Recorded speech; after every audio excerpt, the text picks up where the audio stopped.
भक्तजनों, माताओं, बहनों, सादर जय श्री कृष्ण।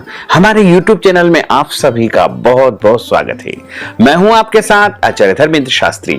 आज हम आपको बताने जा रहे हैं कि इस बार निर्जला एकादशी, भीमसेनी एकादशी, पांडव एकादशी का व्रत कब रहेगा, व्रत आपको कब प्रारंभ करना है तथा इस व्रत में कौन कौन से महत्वपूर्ण नियमों का आपको पालन करना चाहिए और व्रत खोलने का समय यानी पारणा करने की विधि और समय क्या रहेगा, ये संपूर्ण जानकारी इस वीडियो के माध्यम से हम आप सभी को बताने जा रहे हैं।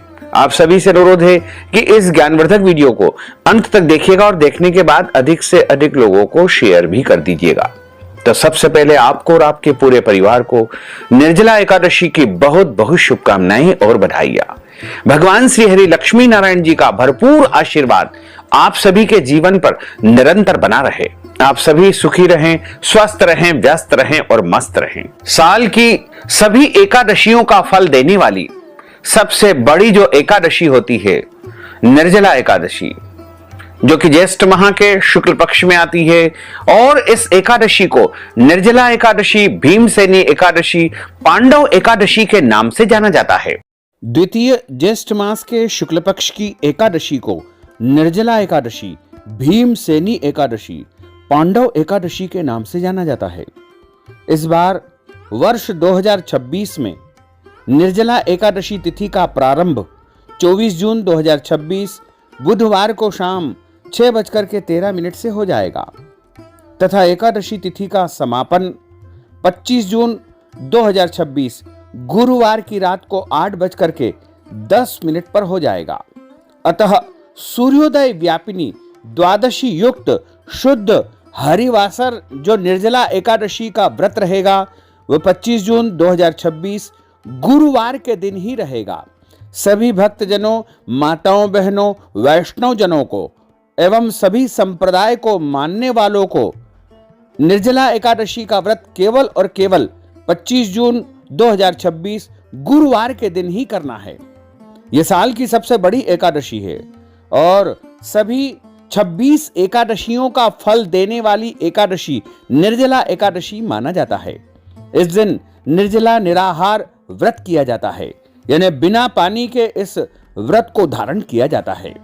निर्जला एकादशी का जो व्रत है वो 25 जून 2026 गुरुवार के दिन सुबह ब्रह्म मुहूर्त से यानी 4 बजे से निर्जला निराहार व्रत आरंभ हो जाएगा, जो कि अगले दिन यानी 26 जून 2026 शुक्रवार की सुबह 5:51 से लेकर के 7:51 तक एकादशी व्रत का पारणा करना चाहिए, अर्थात व्रत को खोल लेना चाहिए। अगले दिन कोई और व्रत हो तो आप जल, फल या फलाहारी वस्तु से या तुलसी पत्र से भी एकादशी व्रत का पारणा कर सकते हैं। जो भक्तजन, माताएं, बहनें एकादशी का व्रत करते हैं उनको अपने जीवन काल में कम से कम एक बार एकादशी व्रत का उद्यापन अवश्य करवाना चाहिए। एकादशी व्रत का उद्यापन करने से हमने जितने भी एकादशी व्रत किए हैं वो सभी प्रभु को अर्पित हो जाते हैं। यदि आप हमारे माध्यम से अवंतिका क्षेत्र में यानी उज्जैन नगरी में भगवान महाकालेश्वर के सानिध्य में एकादशी व्रत का उद्यापन करवाना चाहते हैं तो आप हमसे संपर्क करें। आपके नाम और गोत्र से संपूर्ण विधि विधान से हम एकादशी व्रत का उद्यापन अवश्य ही संपन्न कर देंगे। इस बार दशमी तिथि के सभी नियमों का पालन 24 जून 2026 को करना है और 25 जून 2026 को निर्जला एकादशी का व्रत रहेगा तथा एकादशी व्रत का पारणा 26 जून 2026 शुक्रवार को सुबह 5:51 से लेकर के 7:51 के बीच में आपको कर लेना चाहिए। विष्णु एकादशी गीता तुलसी विप्रोधे नवः असारे दुर्ग संसारे षटपदी मुक्तिदायिनी। भगवान श्री हरि विष्णु जी का पूजन करना, एकादशी का व्रत रखना, गीता जी का पाठ करना, तुलसी जी का पूजन एवं दर्शन करना, ब्राह्मण देवताओं की सेवा करना, उनको दान करना, उनको भोजन करवाना, गौ माता की रक्षा और सेवा करना, ये 6 कार्य इस कठिन संसार सागर को पार करने हेतु मोक्षदायक, मुक्तिदायक बताए गए हैं। पूरे एक वर्ष में 24 एकादशी आती है, लेकिन जिस साल अधिक मास या पुरुषोत्तम मास आता है उस साल 2 एकादशी अधिक होती है, यानी कुल मिलाकर के 26 एकादशी आती है। निर्जला एकादशी का व्रत करने मात्र से पूरे वर्ष की जो 26 एकादशियां होती है उन सभी का पुण्य प्राप्त हो जाता है। प्रत्येक महीने में 2 बार एकादशी आती है, एक कृष्ण पक्ष में, दूसरी शुक्ल पक्ष में। दोनों ही एकादशियों का भिन्न भिन्न महत्व हमारे धर्म ग्रंथों तथा पुराणों में बताया हुआ है। एकादशी का व्रत करने से भगवान लक्ष्मी नारायण जी अत्यधिक प्रसन्न होते हैं, क्योंकि भगवान श्रीहरि का सबसे परम प्रिय व्रत है तो वो एकादशी का व्रत है। एकादशी का व्रत करने से मनुष्यों के कई जन्मों के पाप जड़ से नष्ट हो जाते हैं तथा उनके पुण्यों का उदय होता है। जब मनुष्य के जन्म जन्मांतर के पाप नष्ट हो जाते हैं तभी उन्हें सांसारिक और भौतिक सुखों की प्राप्ति होती है। जो भक्तजन माताएं बहनें एकादशी का व्रत करते हैं उनको अपने जीवन काल में कम से कम एकादशी व्रत का उद्यापन एक बार अवश्य करवाना चाहिए या स्वयं करना चाहिए, क्योंकि एकादशी व्रत का उद्यापन जब तक आप नहीं करेंगे संपूर्ण पुण्य आपको प्राप्त नहीं हो पाएगा। क्योंकि एकादशी व्रत का उद्यापन का अर्थ होता है कि संपूर्ण एकादशी जो आपने व्रत किया है वो प्रभु को समर्पित करना। तो आप अपने जीवन काल में कम से कम एकादशी व्रत का उद्यापन एक बार अवश्य करवा लीजिएगा। यदि आप चाहें तो हमारे माध्यम से भी एकादशी व्रत का उद्यापन कर सकते हैं या करवा सकते हैं, क्योंकि यह शरीर नाशवान है। जब भी आपके मन में पुण्य का उदय हो जाए, भावना उत्पन्न हो कि मुझे एकादशी व्रत का उद्यापन करवाना है, उसी समय जो एकादशी आती है उस एकादशी में किसी भी विद्वान ब्राह्मण के माध्यम से देवालय में, तीर्थ में, मंदिर में, शिवालय में, आश्रम में आप एकादशी व्रत का उद्यापन संपन्न करवा सकते हैं।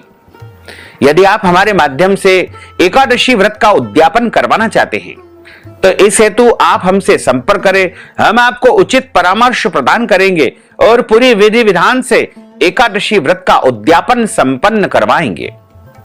जो भक्तजन माताएं बहनें एकादशी का व्रत करते हैं उनको दशमी तिथि से लेकर के द्वादशी तक कुछ महत्वपूर्ण नियमों का पालन अनिवार्य रूप से करना चाहिए। इस बार दशमी तिथि के सभी नियमों का पालन 5 जून गुरुवार को करना है और 6 जून गुरुवार को एकादशी का व्रत रखना है। वहीं 7 जून शनिवार को द्वादशी के नियम यानी पारणा का नियम आपको पालन करना है। दशमी तिथि के दिन एक समय शुद्ध एवं सात्विक भोजन करें। इस दिन चावल नहीं खाए, लहसुन, प्याज, मांस, मदिरा का उपयोग न करें।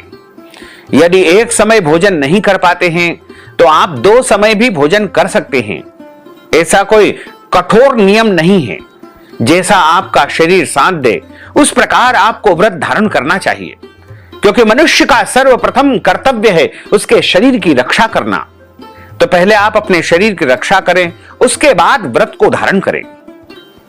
दशमी के दिन मांस, मदिरा, मसूर की दाल, कटहल की सब्जी का उपयोग बिल्कुल नहीं करें और शुद्ध और पवित्र होकर के आपको व्रत का आरंभ करना चाहिए। दशमी के दिन दूसरे के घर का अर्थात पराय अन्न का सेवन नहीं करना चाहिए। यदि किसी कारणवश आपको दूसरे के घर का भोजन करना पड़े तो उसके निमित्त आप कुछ भी दान पुण्य कर देंगे तो आपको पराय अन्न का दोष नहीं लगेगा। और दशमी के दिन शहद नहीं खाना चाहिए, ब्रह्मचर्य व्रत का पालन करना चाहिए। और एकादशी के दिन यानी 6 जून शुक्रवार को सुबह ब्रह्म मुहूर्त में उठ करके स्नान कर ले। नहाने के बाद स्वच्छ और धुले हुए कपड़े धारण करें। ध्यान रखें, फटे हुए कपड़े बिल्कुल न पहने, मैले कपड़े बिल्कुल नहीं पहने। फटे हैं तो उनको सिल करके आप पहन सकते हैं और अच्छी प्रकार से सुव्यवस्थित वस्त्र धारण करने के बाद मस्तक पर तिलक लगाएं, क्योंकि देवो भूत्वा देवम यजेत। जब हम भगवान की पूजा अर्चना करते हैं, सेवा करते हैं, आराधना करते हैं तो हमको अपने शरीर को, तन को, मन को पवित्र, सुगंधित, सुव्यवस्थित बनाकर ही प्रभु की सेवा अर्चना करनी चाहिए। और अच्छी प्रकार से निर्जला एकादशी के दिन प्रभु का पूजन अर्चन करें, सेवा करें, ठाकुर जी को नए वस्त्र धारण कराएं और अच्छी प्रकार से श्रृंगार करें। और यदि संभव हो तो एक चौकी के ऊपर पीला या लाल कपड़ा बिछा करके मध्य में भगवान लक्ष्मी नारायण या राधा कृष्ण या लड्डू गोपाल जी या शालिग्राम जी की स्थापना करें और उनके सीधे हाथ की तरफ एक मिट्टी के कलश का स्थापन करें। उसके ऊपर एक खरबूजा जो फल आता है उसकी स्थापना करें और भगवान गौरी गणेश का लक्ष्मी नारायण जी का पूजन अर्चन करें, कलश का पूजन अर्चन करें और ब्राह्मण देवता के मुख से कथा का श्रवण करें, भगवान की आरती उतारें और ब्राह्मण देवता को कथा के निमित्त दान दक्षिणा प्रदान करें और कलश भी ब्राह्मण देवता को दान करने का विधान बताया गया है। तथा एकादशी व्रत का संकल्प ब्रह्म मुहूर्त में धारण किया जाता है। संकल्प करने से कार्य की सिद्धि होती है। संकल्प करने से हमारा जो भी काम है, मनोरथ है, इच्छा है, वो सफल हो जाएगी। तो यदि आप किसी कामना को लेकर के, किसी इच्छा को लेकर के एकादशी व्रत का पालन करने जा रहे हैं या धारण करने जा रहे हैं तो आप संकल्प अवश्य करें। इस प्रकार संकल्प प्रभु को समर्पित करने के बाद में आप व्रत आरंभ करें, क्योंकि निर्जला एकादशी के दिन जल भी नहीं पिया जाता है। बिना जल के यह व्रत धारण किया जाता है। इसका नाम ही निर्जला एकादशी है। तो इसमें जल, फल, अन्न सभी का त्याग करते हुए इस व्रत को धारण किया जाता है। लेकिन यदि आपका शरीर साथ नहीं देता है, आपके शरीर में इतना सामर्थ्य नहीं है कि आप निर्जला व्रत धारण कर सके, तो आप एक समय फलाहार करके और व्रत को धारण कर सकते हैं, कोई दोष नहीं लगेगा। सूर्य भगवान को अर्घ्य प्रदान करें, माता पिता को प्रणाम करें, पूज्य पुरुषों को, गुरुजनों को नमन करें, तुलसी जी का पूजन अर्चन करें, तुलसी जी में जल अर्पण करें, गौ माता का पूजन अर्चन करें, गौ माता को फलाहारी वस्तु खिलाएं और इस दिन निर्जलाहार, निराहार व्रत आपको धारण करना चाहिए। वैसे तो यदि फलाहार आप ग्रहण करते हैं तो जो अन्य एकादशियों में आप फलाहार लेते हैं वो ले सकते हैं, और जब आप आचमन करते हैं तो उस समय जो जल आपके मुख में जाएगा उसका कोई दोष नहीं लगेगा, क्योंकि आचमन करने का जो जल होता है उसको ग्रहण करने से कोई दोष नहीं लगता है। और एकादशी के दिन सूर्यास्त के बाद भी मीठा जल पीने का विधान बताया गया है। लेकिन यदि आपका शरीर साथ दे तो आप उस विधि से करें, अन्यथा सूर्यास्त के बाद शाम को यानी 6 जून को आप मीठा जल पी करके, मीठा दूध पीकर भी आप एकादशी व्रत को पालन कर सकते हैं। आपका शरीर जैसा साथ दे, क्योंकि मनुष्य का सर्वप्रथम कर्तव्य होता है अपने शरीर की रक्षा करना। एकादशी के दिन झूठ न बोले, क्रोध न करे, लड़ाई झगड़ा एवं वाद विवाद बिल्कुल न करे, ब्रह्मचर्य व्रत का पालन करना चाहिए, दाढ़ी कटिंग या शेविंग न करें, किसी भी मनुष्य का, किसी भी प्राणी का, किसी भी जीव का अपमान या अनादर बिल्कुल न करें, दिन में सोना नहीं चाहिए और रात्रि को यथासंभव जागरण करें। जितना आप जाग सकते हैं उतना जागरण करें और पूजन पाठ करके ब्राह्मण देवता के मुख से ही एकादशी व्रत कथा का श्रवण करें।